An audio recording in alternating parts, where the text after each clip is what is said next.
Aloha class, it is FTOC time, the fundamental theorem of calculus. Some people see this as the single greatest math discovery ever. FTOC, what up? We could do FTOC,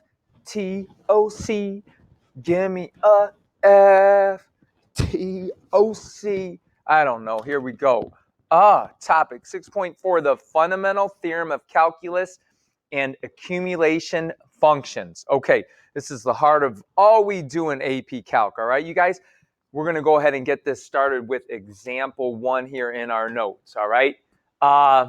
Example 1, let me give myself a little bit more space. In section 5.2, we found an estimate for the distance traveled by finding the area between a velocity function and the x-axis, right? So we had a velocity function, and we'll call it the t-axis, all right? And we say we went boom. And as long as it was something geometrically that we could find the area of, right, class? I could actually find, let's go, say we go from 0 to A, right? We'll call it from A to B. We could actually find the distance traveled. And notationally, remember, that was the integral from A to B of V of t dt, right? Because what's that integral stand for? The area from the curve to the x-axis. And when we did that, remember, it gave us that area, and we found out that area was equal to the distance traveled. Okay, if we remember going back to 5.2. Let's see B. When V of t equals 3t plus 30, evaluate your answer from part A. So, hey, right now, we're only able to do this bad boy in the calculator. Let's go from 0 to 10. Okay, we'll say what's over the first 10 seconds, we say. And let's say my velocity function is 3t plus 30, which actually would be the graph of a line. So I could actually do that by hand, but let's not do it by hand. We got our TI-84s, 83s, maybe, I hope not. But if I put that bad boy into my calculator, I get 450. So that's the total distance traveled, believe it or not. And I'm using velocity to help me to find that answer. Okay, let's look at example 2 to dive into this concept a little bit more. Example 2 says, suppose a car's position is given by s of t equals 3 over, boom, equals that, where t is time in seconds from 0 to 10.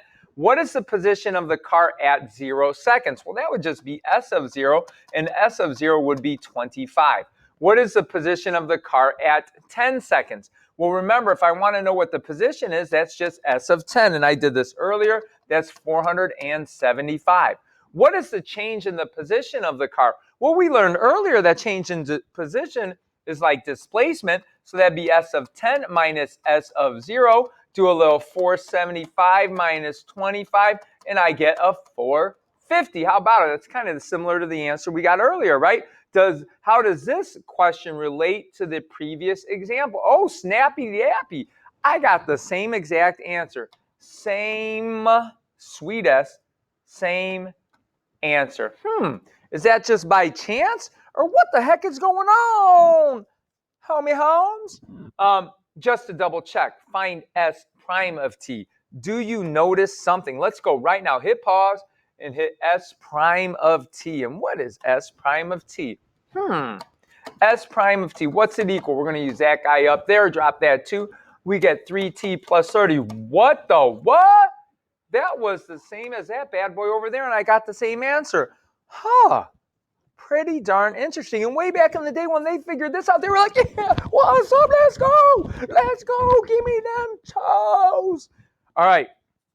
And they found that there was a relationship there between velocity and position. All right, now let's get even more into this bad boy, right? Because it's the most exciting thing ever in math. The fundamental theorem of calculus, the evaluation part. If we have f and f is continuous at every point from A to B, then this thing is true, okay? Where f is called the antiderivative, okay, of f. Because if you look at that problem before, we had that the integral from 0 to 10 of v of t dt was equal to s of 10 minus s of 0. Crazy, right? And s, what's the relationship, right, class? What's the relationship between velocity and position. That's what I want us to think about.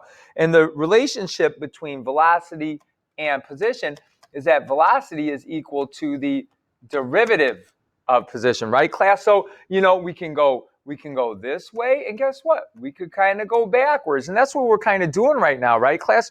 We're going to now use velocity to help us to find position, whereas in before, right, we would always use position and do the derivative of that, and it would give us velocity. And then we give us, you know, acceleration if we find the second derivative of position. But now we're going to go backwards a little bit. And notationally, when we go backwards, we're going to use a capital F to mean the antiderivative. And it's, if that helps for this to make a little bit of sense, make sure you pay very close attention to it.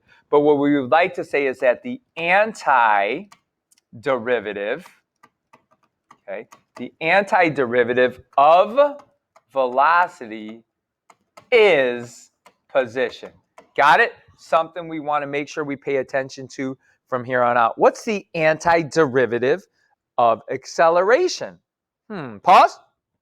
Antiderivative of acceleration is velocity. Good job, class. All right. To see how we can use all this stuff. And why are we even doing this? Because we're not always going to be able to find the area underneath the curve, right, class? That's what that integral symbol means.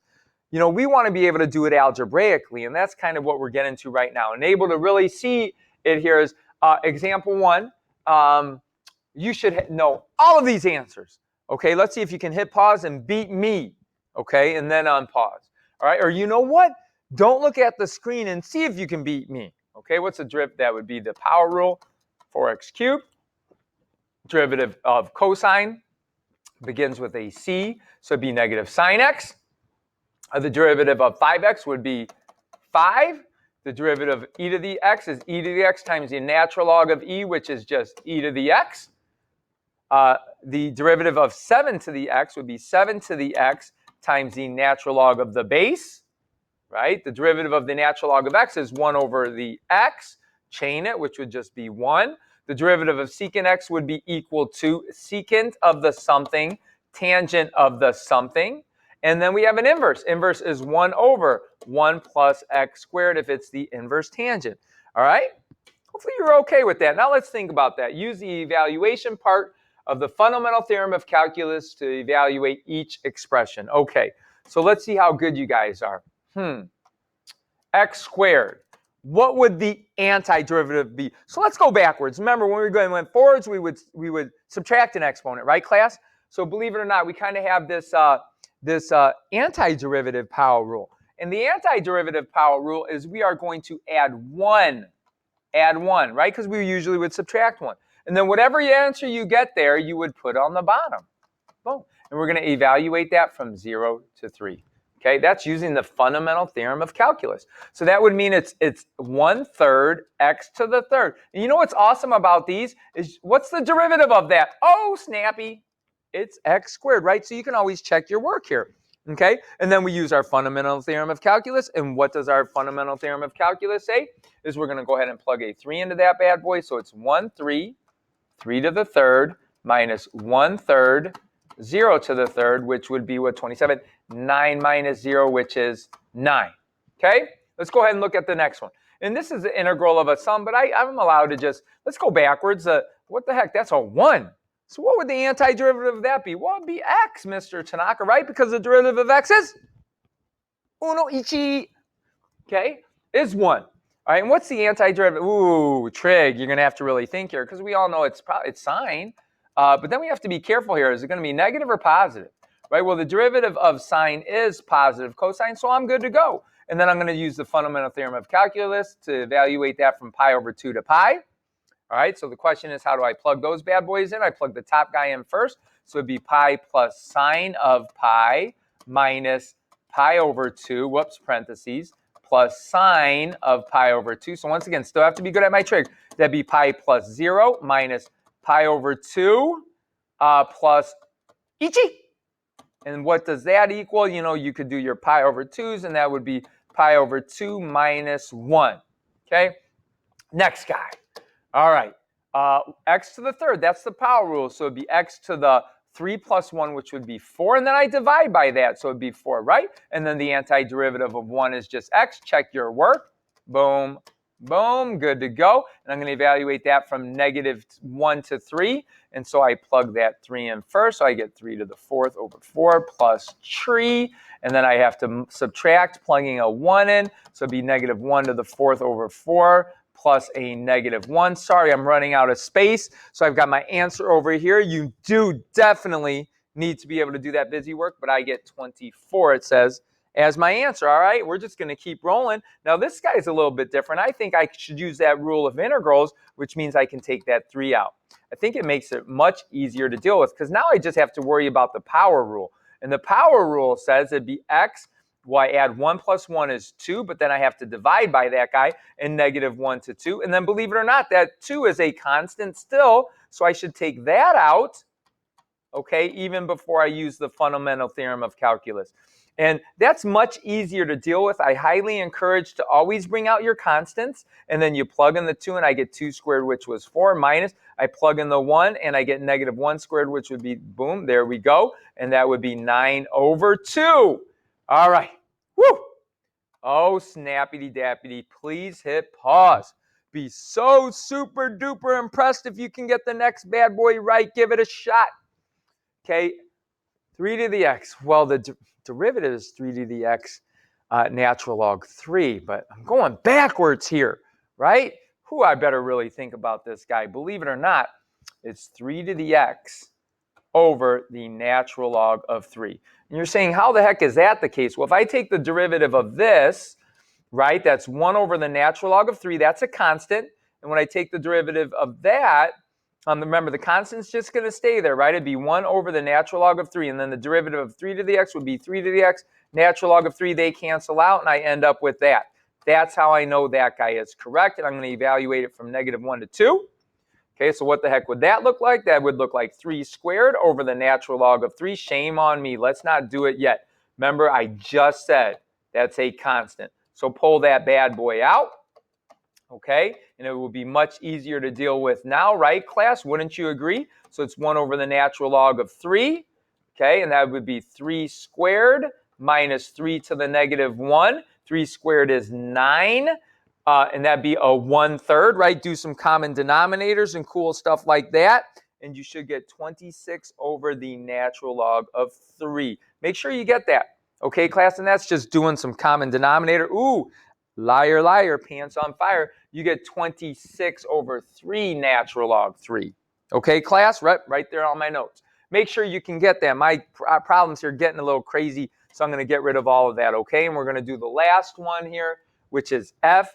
It's looking like a power rule for me, but it's right the opposite of the power rule. I'll give myself a little bit more room. It's the antiderivative rule, which means I would add 1. So -6/5 plus 1, well, that would be 5 over 5.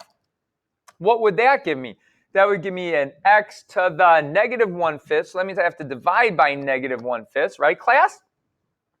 And so what the heck would that give me? That would, instead of dividing by a fraction, I'm going to get a -5, right? X to the -1/5. And I'm going to evaluate that from 1 to 32. And remember, I should be able to do all of that by hand, right, class? I got the -5 on the outside. I've got 32 to the -1/5, right? And let's do that without using a calculator, and I get 1 to the -1/5, which would just be 1. So I get -5. Let's see, 32. Always do the root first. Well, it's going to be 2. And since it's a negative exponent, it's downstairs. So we got 1/2 minus 1. That would give me a -5 times a -1/2, which would give me a 5/2, right, class? All right, let's keep rolling. Now, you're going to want to really practice this antiderivative stuff, right, class? It's just going backwards. This last example will be extremely important concept as we go through the rest of the semester. Boom, I hope we'll really pay attention. Using the evaluation part, we are going to develop the concept of the other part, right? There's 2 parts of the fundamental theorem of calculus, okay? We've got part 1, and then, some people call it part 1, some people call it the evaluation part, some people have a part 1 and part 2. Gets a little bit nutty, but here we go. Here's our introduction to it. It might be pretty tough to follow, so we will talk about it even some more tomorrow in class, homie. We're just going to keep rolling. All right. Suppose we wanted to find this. where a is a constant. Well, we just learned, right, class, that the antiderivative, right, that's what we're trying to do. We're finding the integral of h prime of t. So what would be the antiderivative? Well, it would just be h of t, right, class? And we're going to evaluate it from a to x. Okay, so that means I'm going to put the x in first. So that would be h of x minus h of a, right? I'm not going to use a capital letter because it's just h prime there, and the antiderivative of that would be the guy I started out with, right? It's kind of like velocity and position. Does that make sense, class? All right, example 5. Now let's take it a step further, and we're going to do the same exact problem, but I'm going to stay true to my PEMDAS, right? Please excuse my dear Aunt Sally. Stay true to that stuff, all right? And we're going to do this bracket first because that bracket is like the super cool ever parentheses, and I'm going to do that first. Now, believe it or not, I just did it. Okay, so I'm going to skip a step. I'm not just going to rewrite the problem. I'm going to put what the parentheses was equal to, and that's what it was, right, class? And then what the heck does this guy here mean? That means you're going to take the derivative of both of those bad boys. Well, the derivative of h of x is h prime of x. Does that kind of make sense, class? And what's the derivative of this? Well, a is a constant, so h of a would be a constant. And what's the derivative of a constant? Homie, the derivative of a constant, Mr. Tanaka, is 0, right? It's 0. So then we get a minus 0, and then we get h prime of x, and that is our answer. How crazy interesting that this was equal to that. So you know what? Let's rewrite this. Let's get rid of all this garbage. Why would I do all that work? All I'm going to say is if I ever want to take the derivative of an integral, or we're going to say, let's take the derivative of an a to x, sorry. Let's take the derivative of an antiderivative, right? And if I take the antiderivative, it kind of just unravels itself, and I got just h prime of x. Why did I get just h prime of x? I just showed you, right? That h of a part, if I were to do this the long way, ends up going away because it was just a constant. Just believe me on that, and we'll talk about it more tomorrow in class. All right, so some books, this book here in particular, our notes is called the first fundamental FTOC, right? Our book calls that the evaluation, and they call this one part 1. Okay, simple, easy peasy lemon squeezy. Okay, that's what it means right there. Okay, you should never use that word, not cool. All right, if g of x equals the integral, then what's g prime? Ooh, so we're going to take the derivative?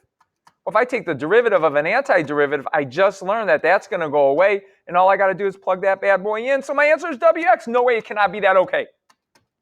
Is that why they call it that? Maybe, right, class? Right? And don't ask me why. We just proved it up there. Come tomorrow morning and ask me why. All right, well, how do I do this bad boy? That's the derivative of an antiderivative. And whenever you have a derivative of an antiderivative, that guy's going to end up being 0. Boom, just plug that guy in. 5x squared minus 6x plus 1. Are you serious? Are you serious? That's all I got to do. Holmes. Yep, that's all you got to do, brother. All right, here we go. Example. Oh, no. Uh-oh. What am I going to do in this case, right? That's the derivative.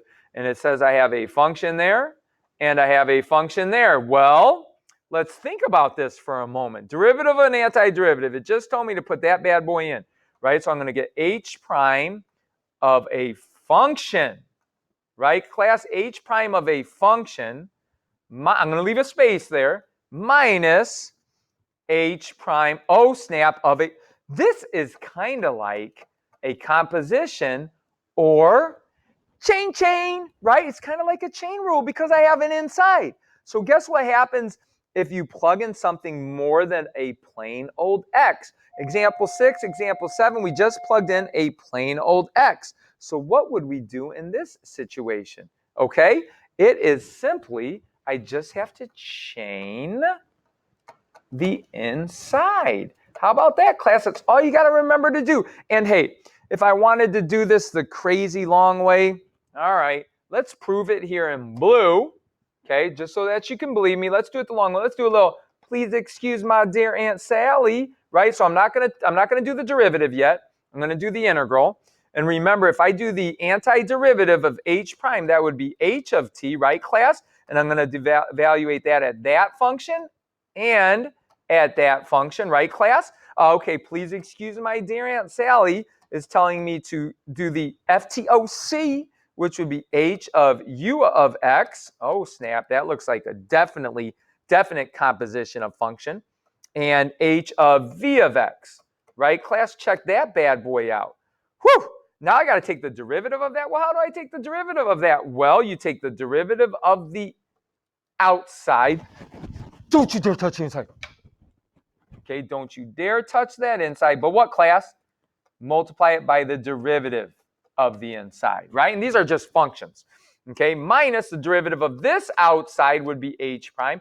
Don't you dare touch the inside. But then you have to take the derivative of the inside. So how about that, class? That is exactly what I had up there. So this is, you know, if we called that up there part 1 for the simple case, okay, this is part 1 for the little bit tougher case, okay? And there's our little formula there. But let's see how it looks like. And all it means is, hey, I'm going to find the derivative of an antiderivative, but these guys are more than just a plain old x. So what do?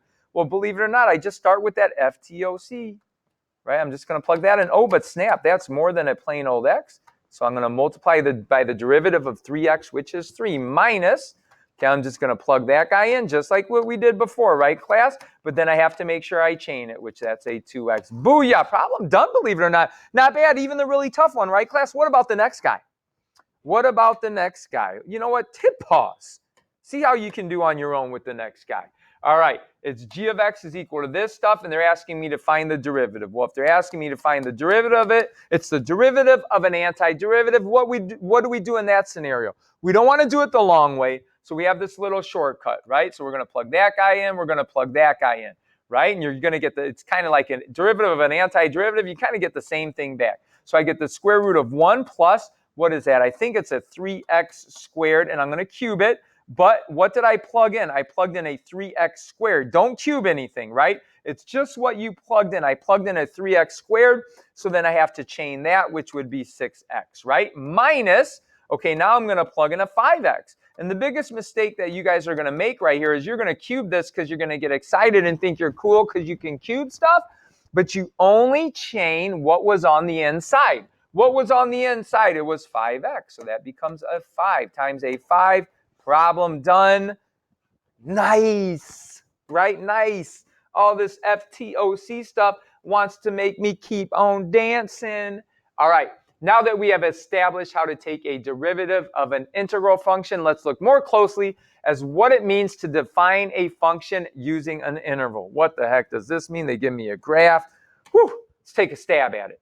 All right, g of 0. What is g of 0? G of 0 means wherever I see an x, I'm going to put a 0.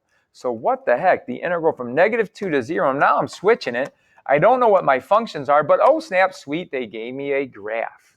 Okay, they gave me a graph. And what's that graph mean? That means what is, and that should actually be a lowercase w, right? Because I have my little graph right here, and it says from -2 to 0. Well, from -2 to 0 would be the area from the curve to the x-axis and the curve to the x-axis. And I could use 1/2 base times height for all that, but you guys are good to go. We should know that first one there is -1/2, plus that second area there is +1/2.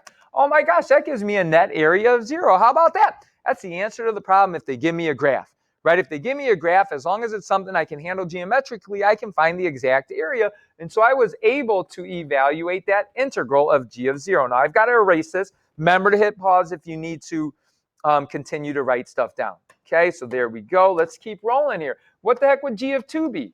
Well, g of 2 would be the integral from -2 to 2 of wt dt. So I'm using this function over here, but from -2 to 2. So let's just see what area we're talking about, because that symbol means the area from the curve to the x-axis. So we got that, we got that, we got that.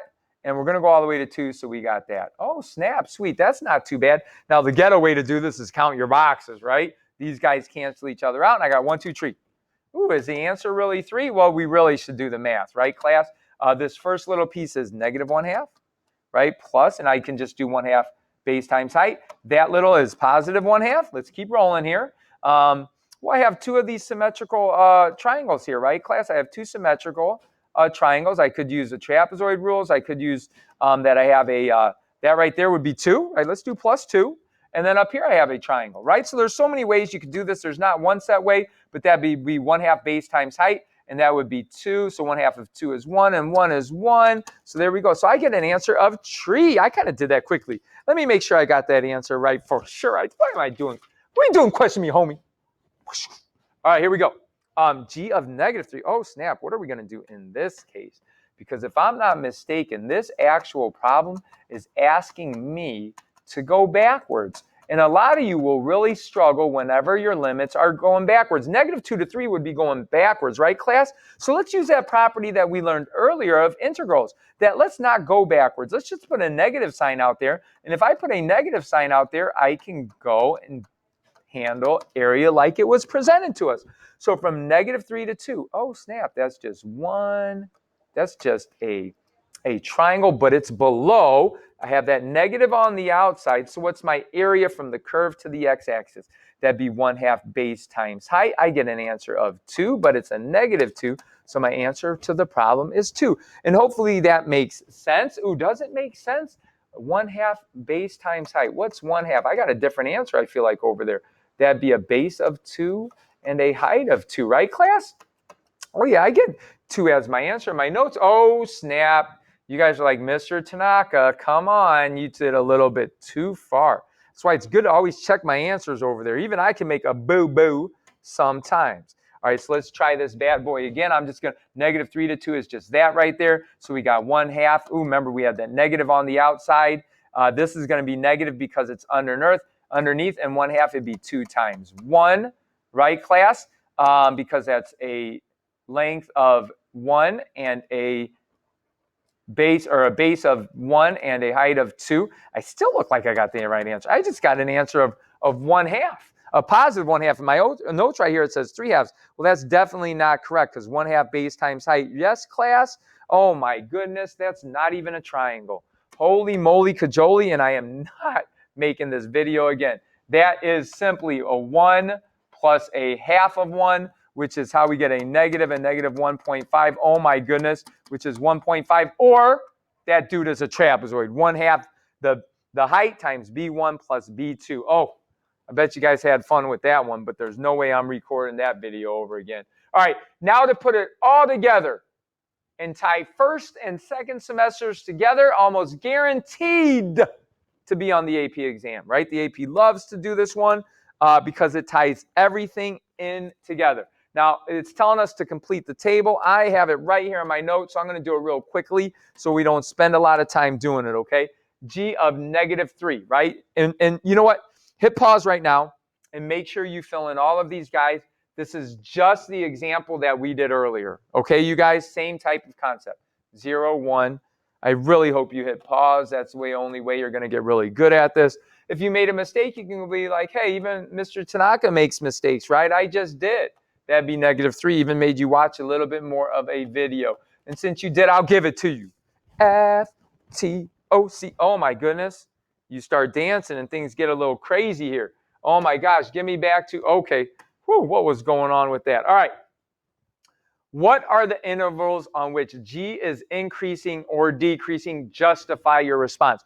All right, now let's think back. Whenever we did increasing or decreasing in the first semester, we always did the derivative. So we're going to take the derivative. We're going to find G prime. Now, how does that tie the first semester into the second semester? Well, G prime would be the derivative of an antiderivative. Okay, so what would be the derivative? Well, so this is what it's asking me to do, and we just got done talking about this, right, class? Right, what would that be? Derivative of an antiderivative. Well, that would just be f of x. Okay, so remember when we did these things, we did sign analysis. And sign analysis told us about G. Okay, so what's on my sign analysis? Well, we found critical points.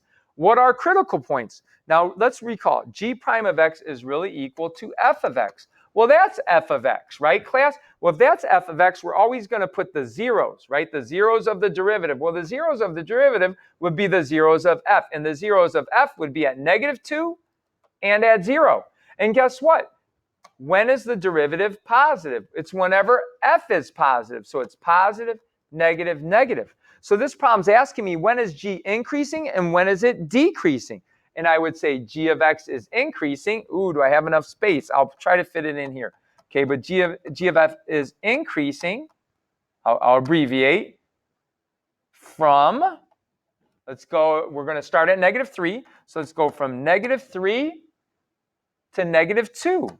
Now, how do I know it's certain? Because g prime of x is greater than 0, or I could say f of x is greater than 0, right? Because they mean the same exact thing. Now, vice versa, g of x is decreasing, since they asked me about decreasing, from, let's see, we have -2 to 0, union 0 to, and where do I end up? To 3. And guess what? I'm going to say because, and I'm sorry I'm running out of space, g prime of x is less than 0, or we could say f of x is less than 0. Why? Because remember, they're the same exact thing. Well, that was fun because I was able to tie in the first and the second semester together. Now let's get a little crazy, because we're going to bring up concave up, concavity, concave up and concave down. Well, concave up and concave down would be g double prime of x, right, class? Because once again, we're doing this for g, okay? And what is g double prime of x? Well, that would be f prime of x. Well, how did I know that? Well, before, right, we just had it right there. G prime of x was the same as f of x. So the second derivative of g would be the first derivative. Okay, so I've got to do sign analysis for my concavity, right, class? And I know I'm going to run out of space here, but the second derivative, critical points, right, would be when it's 0 or d and e, is the first derivative. Okay, so when is the first derivative 0 or d and e? Well, guess what? They gave me a graph to look at. Okay, and if I look at this graph, f prime would be the slopes. Oh, snap, that's a pointy place, right, class? If that's a pointy place, whoops, if that's a pointy place, that would be a derivative that's d and e. So that's got to go on my spot right there at -1. Oh, pointy place. And there's going to be another one at 0. All of these slopes are negative. All of these slopes are positive. All of these slopes are negative. And remember, the sign analysis of that tells me about g. That means it's going to be concave down from -3 to -1. It's going to be concave up from -1 to 0. And it's going to be concave down from 0 to 3. And are those points of inflections? For sure they are. Why? Because the second derivative changes signs, right, class? Now, I would have written all that out with the intervals and stuff like that, but I am definitely running out of time. It says, or running out of space. It says D says, for what value of x does g have a relative max? Is there a relative max? Well, to find a relative max, right, we would do the derivative. And like earlier, the derivative was equal to f. So let's go back here and let's do our first derivative sign analysis. And that means the graph of g is going to increase, then decrease, then decrease. Oh, that's a max. So that means there would be a max at x equals -2, at x equals -2, because g prime of x changes from positive to negative, right? Okay. Now it says, do we have a point of inflection? How about it? We already answered that bad boy. Definite points of inflection, because the second derivative changes signs at -1 and 0. Right, class? We've got it right there. I don't know why that thing keeps on changing on me. Oh my gosh, longest video of the year. What I want you guys to do is try to graph this bad boy. And we're going to do it tomorrow in class. And if your team gets it right, you get a jumper. Aloha! And when you graph it, make sure everything is true in terms of your g prime analysis and your g double prime analysis. Aloha. Peace.